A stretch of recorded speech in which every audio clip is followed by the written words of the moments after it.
नमस्कार। 57 साल बाद हनुमान जन्मोत्सव पर ऐसा महासंयोग बन रहा है जो इस चमत्कारी तिथि को और भी कल्याणकारी बना रहा है। पंचग्रही योग और 4 महालाभकारी राजयोग का यह संगम आपके जीवन में शुभता लेकर आने वाला है।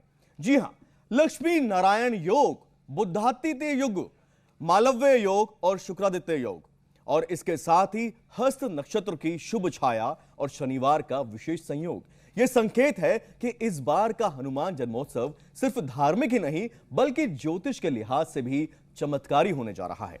यानी पंचग्रही योग में रामदूत पधारेंगे, जीवन संवारेंगे और हर बाधा से हनुमान बचाएंगे, सोए भाग्य को जगाएंगे और किस विधि से हनुमान कृपा बरसाएंगे, यही आपको इस लाइव शो में संपूर्ण विधि से हम बताएंगे। तो चलिए करते हैं शो की शुरुआत। और हर समस्या का समाधान करने के लिए, आपके कल्याण की बात करने के लिए, महावीर की महाकृपा के अचूक उपाय बताने के लिए हमारे साथ स्टूडियो में मौजूद है पंडित डीपी शास्त्री जी, आचार्य राज मिश्रा जी, पंडित सुनील भारद्वाज जी और पंडित प्रकाश जोशी जी।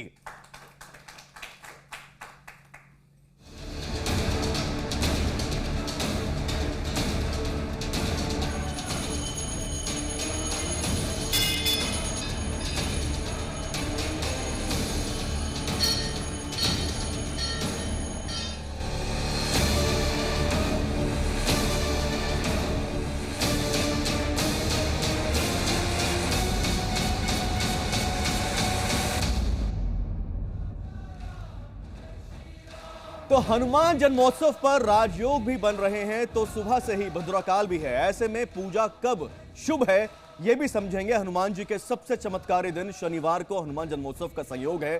किन समस्याओं के प्रयोग किए जा सकते हैं यह भी आपको बताएंगे। इस बार किन राशियों पर हनुमान जी की खास कृपा बरसने वाली है, और जिन राशियों पर हमने शो किया था, जिन पर 7.5 ढैया और ना जाने कौन कौन से अशुभ संयोग बन रहे हैं, उसका भी उपाय होगा। और यहां पर आपको बताएंगे, देखिए हवन कुंड यहां पर है, अग्नि देवता विराजमान हो चुके हैं, तमाम सामग्री यहां पर रखी हुई है, और कैसे अब हनुमान जी की पूरी कृपा कैसे पा सकते हैं, कैसे उत्तम विधि, सरल विधि है, वो भी आपको बताएंगे। और यहां हनुमान जी भी विराजमान है, उनके पसंदीदा चीजें कौन कौन सी हैं ये भी आपको बताएंगे, और कैसे होगा ये पूरा महाकल्याण का महा उपाय ये भी आपको बताएंगे। अच्छा, ये भी एक बहुत सुंदर देखिए विराजमान है हनुमान जी, बहुत इसमें ये क्या क्या चीजें हैं थोड़ा बताएं सुनील जी। ये हनुमान जी की चौकी है, इनको बोलते हैं पंचमुखी। ये आपकी 10 दिशाओं से, ले सकते हैं? हाँ, बिल्कुल बिल्कुल 10 दिशाओं से ये रक्षा करते हैं। ये हनुमान जी हैं बैठे हुए। अच्छा। और ये आपकी 10 दिक्पाल जो है ना, क्योंकि हनुमान जी नॉर्थ ईस्ट में बैठते हैं, साउथ वेस्ट को देखते हैं बैठकर। आपके घर को, आपके व्यापार को, आपके कार्यालय को हनुमान जी रक्षा करते हैं। ये भूमि पुत्र हैं, ये समझ लीजिए, ये जो है पवन पुत्र। शंखनाद कर दीजिए, उसके बाद फिर महा उपाय की शुरुआत करते हैं। बिल्कुल, और एक बार जयकारा हो जाए, जय हो जाए।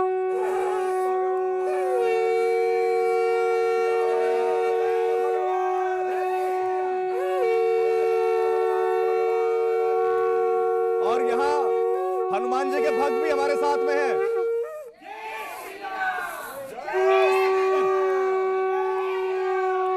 Hello hello hello.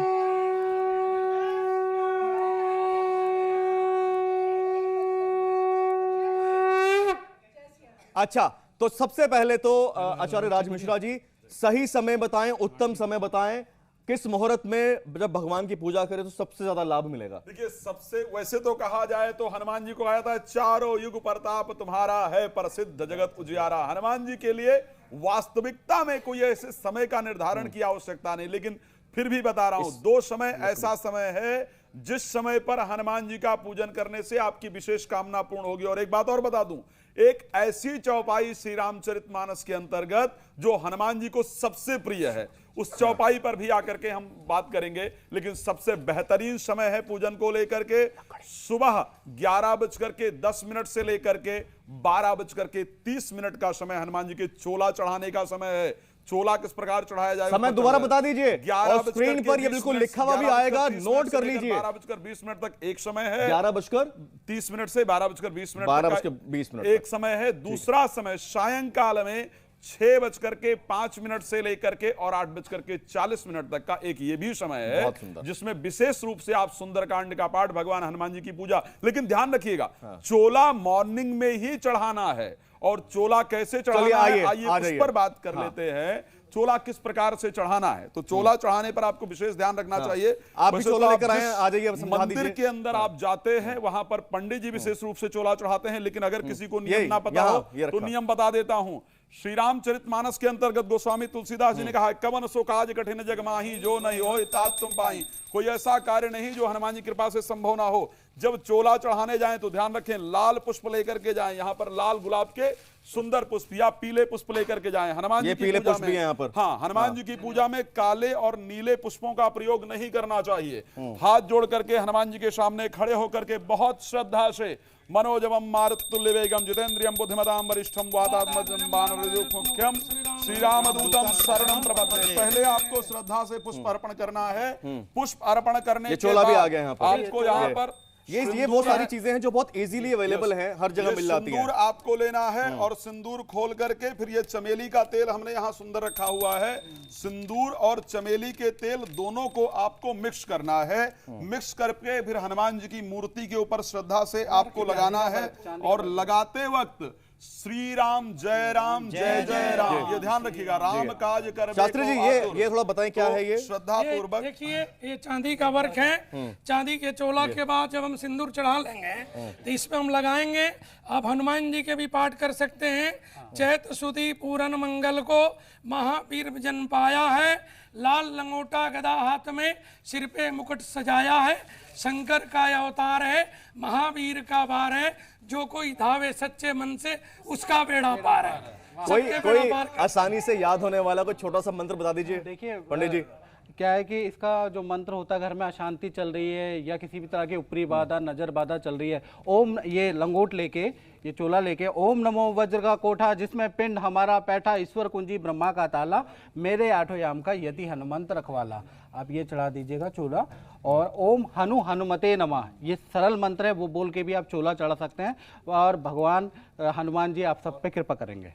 जी भारद्वाज जी, हाँ जी, ये बताइए। लेकिन ये तो चलिए भगवान का फोटो फ्रेम है पंचमुखी हनुमान जी का, लेकिन जो आपने बताया कि ये जो लेप लगाना है सिंदूर का, चमेली के तेल के, तो मूर्ति पे लगता है। अब घर में नहीं है किसी के, या मंदिर जो है दूर है, या कोई विदेश में बैठे हैं कि इससे संभावना नहीं बन पा रही है, तो क्या किया जाए? देखिए, वैसे तो मानसिक पूजा भी करेंगे। मनसा वाचा कर्मणा, मन से, वचन से और कर्म से भी अगर आप प्रभु के साथ जुड़ गए, आप मानसिक रूप से भी कर सकते हैं। आप नहीं हैं, ऐसे व्यापार में हैं, कहीं आपने कहा दूर हैं, आप बाई एयर चल रहे हैं, तो आप उस समय मन से, वाचन से और कर्म से कर सकते हैं। अगर मान लिया जाता है कि आपके घर में मूर्ति नहीं है, तो ऐसे कंडीशन में अगर फोटो इत्यादि है तो पीला सिंदूर लेकर के फोटो पर चढ़ाएं। ध्यान रखिएगा, माता जानकी से हनुमान जी ने पूछा था, माता जानकी सिंदूर लगा रही थी। माता जानकी से हनुमान जी ने पूछा तो उन्होंने बताया कि सिंदूर लगाने से भगवान राम प्रसन्न होते हैं। तब से हनुमान जी को सिंदूर बहुत प्रिय है। अच्छा, ये पान के पत्ते को क्या विधान है, ये समझा ये दीजिए। रखे होते तांबुल हैं पुंगी फलम जो है ना, ऐश्वर्य का कारक है।